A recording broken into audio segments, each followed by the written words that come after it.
বাংলাদেশে বিশাল এই পাঙ্গাসের জাত আনা হয়েছে থাইল্যান্ড থেকে। চীনের মেকং নদীতে পাওয়া যায় বলে পৃথিবীর সবচেয়ে বড় প্রজাতির এই পাঙ্গাসের নামকরণ করা হয়েছে মেকং পাঙ্গাস। বর্তমানে এই পাঙ্গাসের প্রজনন ও সংরক্ষণে দেশে চলছে নিবিড় গবেষণা। এটি ময়মনসিংহ মৎস্য গবেষণা ইনস্টিটিউটের নিজস্ব পুকুর।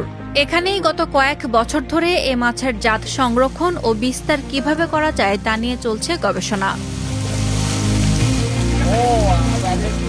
2006 সালে থাইল্যান্ড থেকে বাংলাদেশে আনা হয় এই মেকং পাঙ্গাসের পোনা। ময়মনসিংহের ত্রিশালের একটি হ্যাচারিতে দীর্ঘদিন বেড়ে ওঠার পর 2015 সালে এর 50টি পোনা ঠাঁই পায় BFRI এর গবেষণা পুকুরে। সে থেকে শুরু হয় প্রজননের জন্য নিবিড় গবেষণা। বর্তমানে প্রতিটি মেকং পাঙ্গাসের ওজন দাঁড়িয়েছে প্রায় 140 থেকে 150 কেজি পর্যন্ত।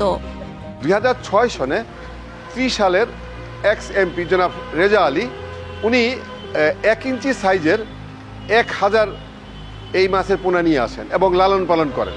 তখন আমি একদিন ওইখানে গেলাম এবং দেখলাম যে এটা মেকং জায়ান্ট পাঙ্গাস, এবং আমি ওনাকে রিকোয়েস্ট করলাম যে আমাকে কিছু মাছ দেন, আমি এতে গবেষণা করে পোনা উৎপাদন করব।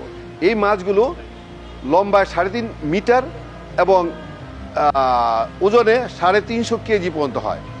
বিশ্বের অন্যতম বৃহত্তম স্বাদুপানির মাছের এই জাত সম্পর্কে গবেষকরা বলছেন, কৃত্রিম প্রজননে সাফল্য মিললে দেশের মৎস্য খাতে উন্মোচিত হবে নতুন দিগন্ত। এটা নদীতে লং ডিস্টেন্স পর্যন্ত মাইগ্রেট করতে পারে। তো আমরা একটা বদ্ধ জলাশয়ে এখানে ডোমেস্টিকেশন করছি এবং ব্রিডিং এর চেষ্টা করছি।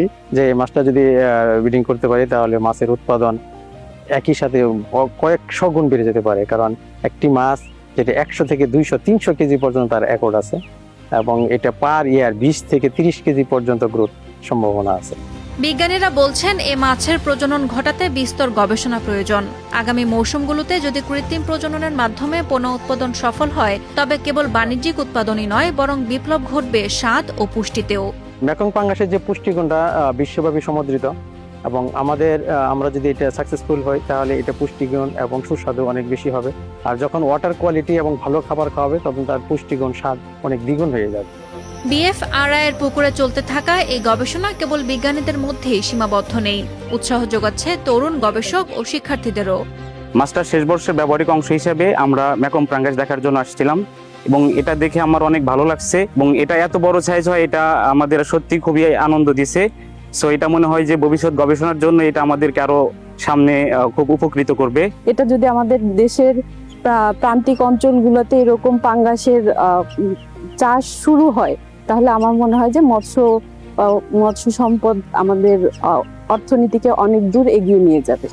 আন্তর্জাতিক প্রকৃতি ও প্রাকৃতিক সম্পদ সংরক্ষণের সংঘের মহাবিপন্নের তালিকায় থাকা এই মেকং পাঙ্গাসের সংরক্ষণ ও প্রজনন শুধু দেশের জন্যই না, সারা পৃথিবীর জন্যই গুরুত্বপূর্ণ।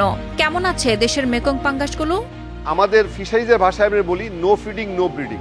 সুতরাং যদি ভালো মাছ খাওয়া না হয় তাহলে এই মাছটা ডিম দিবে না। ঠিক তেমনি এই মাছটাকে যদি ডিম পাড়াইতে হয় তাকে ভালো খাওয়া দিতে হবে, তাকে যত্ন করতে হবে, এবং এই মাছটাকে ডিম দেওয়া সম্ভব, কারণ থাইল্যান্ড অলরেডি তারা এইটার মাছের পোনা উৎপাদন করে। সুতরাং আমরা চাইবো যে BFRI কর্তৃপক্ষ যদি এই মাছটাকে যত্ন করে ভালো খাবার দাবার দেয় এবং এই মাছের স্পেশাল কেয়ারের জন্য একজন অফিসার নিয়োগ করে, তাইলেই এটা সম্ভব এই মাছ থেকে ডিম উৎপাদন করা।